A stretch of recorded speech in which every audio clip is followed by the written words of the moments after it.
اب آپ سے پوچھنا چاہتا ہوں، مال سب چاہتے ہیں لیکن اللہ اکبر جب مال آتا ہے تو مال کا مس یوز کیا جاتا ہے، مال کا غلط استعمال کیا جاتا ہے۔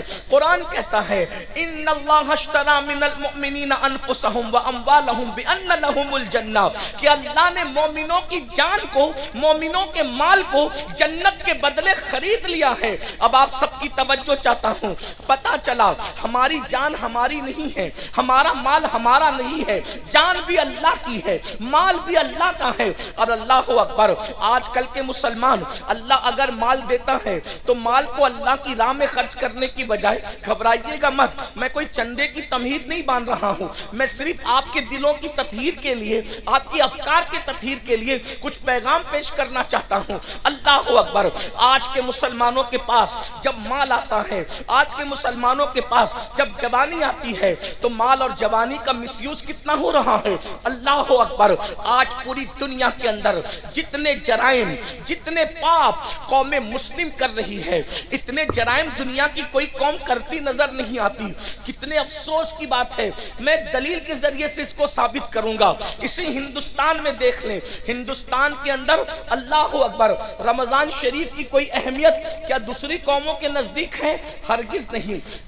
رمضان شریف کی اہمیت صرف مسلمانوں کے نزدیک ہے، دوسری قومیں رمضان شریف کا احترام نہیں کرتی، اس کی عزت نہیں کرتی، بہتوں کو تو پتا بھی نہیں کہ رمضان شریف کیا ہے۔ لیکن ایک بات پر ہمیشہ غور کرنا، توجہ کرنا، ایک بات پر ہمیشہ غور کرنا کہ اللہ اکبر جتنی نئی فلمیں آتی ہے، کوئی بھی نئی فلم رمضان شریف کے اندر نہیں آتی ہے، یا تو رمضان شریف سے پہلے آتی ہے یا تو رمضان شریف کے بعد آتی ہے۔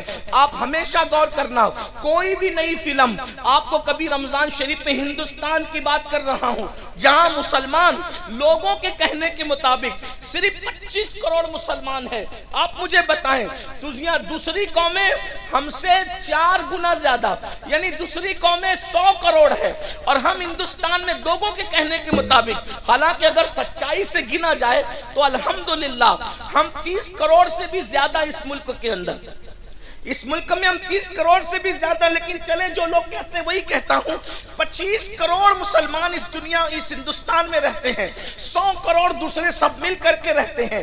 آپ سے پوچھتا ہوں رمضان شریف میں نئی فلم کیوں نہیں آتی ہندوستان میں؟ رمضان شریف سے پہلے ہی کیوں آتی ہے؟ رمضان شریف کے بعد ہی کیوں آتی ہے؟ اس لیے کہ ان کی سروے رپورٹ یہ ہے کہ جو بھی فلم ہٹ ہوتی ہے، جو بھی فلم کامیاب ہوتی ہے، وہ صرف مسلمانوں کے دیکھنے سے کامیاب ہوتی ہے۔ یعنی جتنا زیادہ ہندوستان میں مسلمان فلم دیکھتا ہے اتنا دنیا کا کوئی مذہب کا انسان نہیں دیکھتا۔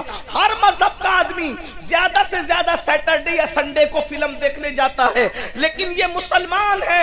اللہ اکبر، بتاؤ مسلمانوں، احساس کرو جس قوم کے پاس قرآن نہیں وہ صرف چھٹی کے دن فلمیں دیکھتے ہیں، اور جس قوم کے پاس قرآن ہے، جس قوم کے پاس رحمان کا رشتہ ہے، جس قوم کے پاس آمنہ کے لال محمد الرسول اللہ جیسا نبی ہے، وہ قوم کس قدر فلموں میں ڈوب گئی، کس قدر وقت کا مس یوز کر رہی ہے، وقت کا غلط استعمال کر رہی ہے، جوانی کا غلط استعمال کر رہی ہے، دولت کا غلط استعمال کر رہی ہے، کہ فلمیں سب سے زیادہ کوئی دیکھ رہا ہے تو وہ قوم مسلم ہے، جوا سب سے زیادہ کوئی کھیل رہا ہے تو وہ قوم مسلم ہے، نشہ سب سے زیادہ اگر کسی کے محلے میں ہے تو وہ قوم مسلم ہے۔ عورتوں پر اللہ اکبر گندی نگاہ کے حوالے سے جتنا زیادہ بگاڑ ہمارے معاشرے میں ہے شاید ہی کسی کے معاشرے میں ہو، مگر سن لو اور اچھی طرح سن لو، آج کل کے نوجوان لڑکے یا دولت مند لوگ یہ سوچتے ہیں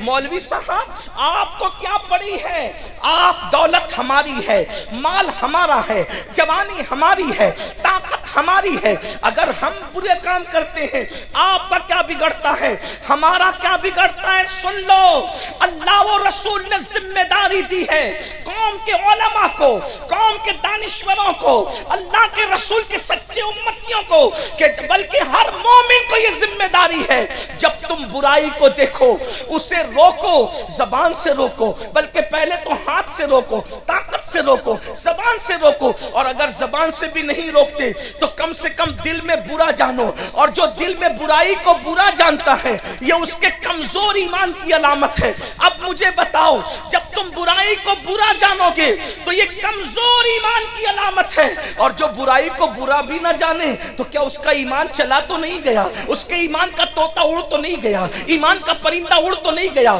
اب مجھے بتاؤ میرے بھائیوں، آپ کہتے ہیں مال میرا ہے، تکلیف آپ کو کیا ہے؟ جان میری ہے، تکلیف آپ کو کیا ہے؟ تو سن لو، اچھی طرح سن لو، کنویں میں گرنے والے کو بچانے کی ذمہ داری دیکھنے والے پر ہے کہ نہیں ہے؟ سڑک حادثے میں اگر کوئی بس سے ٹکرانے جا رہا ہو تو بولو بچانا اخلاقی فریضہ ہے کہ نہیں ہے؟ ارے نادان، بس سے ٹکرائے گا تو اتنا نقصان نہیں ہوگا، اللہ اکبر، کنویں میں گرے گا اتنا نقصان نہیں ہوگا، لیکن اللہ رب العزت کی نافرمانی کرے گا تو اتنا بڑا نقصان ہوگا کہ اس نقصان سے تجھے کوئی نہیں بچا سکتا۔ آؤ آپ کو بتاؤں، دولت اور جوانی کا مس یوز کرنے والوں، غلط استعمال کرنے والوں، وہ اللہ ہے، طاقت والا، قوت والا، جو دینا جانتا ہے تو چھیننا بھی جانتا ہے۔ دولت کے نشے میں خدا کی نافرمانی کرنے والوں، جوانی کے نشے میں اللہ کی نافرمانی کرنے والوں، میرا اللہ ارشاد فرماتا ہے ان بطش ربک لشدید، تیرے رب کی پکڑ بڑی سخت ہے، تیرے رب کی پکڑ بڑی سخت ہے۔ سن لو، یہ دنیا کے اندر جو بڑی بڑی خبیث بیماریاں آتی ہے وہ گناہوں کی وجہ سے آتی ہے۔ آج کتنے جوان دیکھتے ہی دیکھتے کیسی کیسی بیماریوں کا شکار ہو رہے ہیں، اس کی وجہ گناہ۔ جہاں گناہ ہے وہاں فنا ہے۔ جو دولت کے نشے میں شادیوں میں لوگ ناچتے ہیں، شادیوں میں لوگ شراب پیتے ہیں، شراب تقسیم ہوتی ہے، آج آپ کے یہاں نہیں ہوتی ہوگی لیکن میں ہندوستان بھر کی بات کر رہا ہوں، رت جگہوں میں شراب بانٹی جاتی ہے۔ دولہے کے باپ کو، دلہن کے باپ کو شرم نہیں آتی؟ جس شادی کی شروعات شراب سے کی جائے اس میں اللہ کی رحمتوں کا نزول کیسے ہوگا؟ لوگ کہتے ہیں کہ ہاتھوں سے مہندی نہیں چھوٹتی اور گھروں میں زگزگ شروع ہو جاتی ہے۔ جو شادی میں اللہ کے رسول کا دل دکھایا جائے، جس شادی میں مصطفیٰ جان رحمت کے دل پہ نشتر لگائے جائیں، بتاؤ کیا اس شادی کے اندر کبھی برکت ہو سکتی ہے؟ ذرا غور تو کیجئے، کبھی سوچئے تو صحیح۔ عورتوں کا حال یہ ہے، وہ رت جگہوں میں ناچتی ہیں، وہ شریف عورتیں جن کے پردے کا اللہ نے حکم دیا ہے، عورتیں شادیوں میں ناچتی، عورتیں شادیوں میں گانے گاتی ہیں، لوگ سنتے ہیں، رت جگہ کی رسم، اس کی رسم، اس کی رسم۔ میری بہنوں سن لو اور اچھی طرح کان کھول کر سن لو، اللہ کے رسول صلی اللہ علیہ وآلہ وسلم نے ایک عورت کو زور سے، بلند آواز سے قرآن پڑھنے سے بھی منع فرما دیا۔ فرمایا گیا عورت کی آواز بھی عورت ہے، عورت کو بلند آواز سے قرآن پڑھنے کی اجازت نہیں ہے۔ اب آپ مجھے بتائیں میرے بھائیوں، میری بہنوں، جس عورت کو بلند آواز سے قرآن پڑھنے کی اجازت نہیں، وہ عورت آخر گانے کیسے گا رہی ہے؟ وہ عورتیں ناچ کیسے رہی ہے؟ اور پھر اس شادی میں برکت کیسے ہو سکتی ہے؟ اللہ اکبر۔ تو یاد رکھنا، اللہ رب العزت کی پکڑ بڑی سخت ہے، اور جب اللہ کسی پہ پکڑ کرتا ہے اس کے گناہ کی وجہ سے تو دنیا کی کوئی طاقت بچا نہیں سکتی۔ میرے بھائیوں، آج لوگوں کا یہ ذہن بنتا جا رہا ہے، ارے مولانا آخرت میں جو ہوگا دیکھا جائے گا۔ میرے بھائی، اللہ آخرت میں جو پکڑ کرے گا وہ تو کرے گا، گناہ کی وجہ سے دنیا میں بھی اللہ پکڑ کرتا ہے۔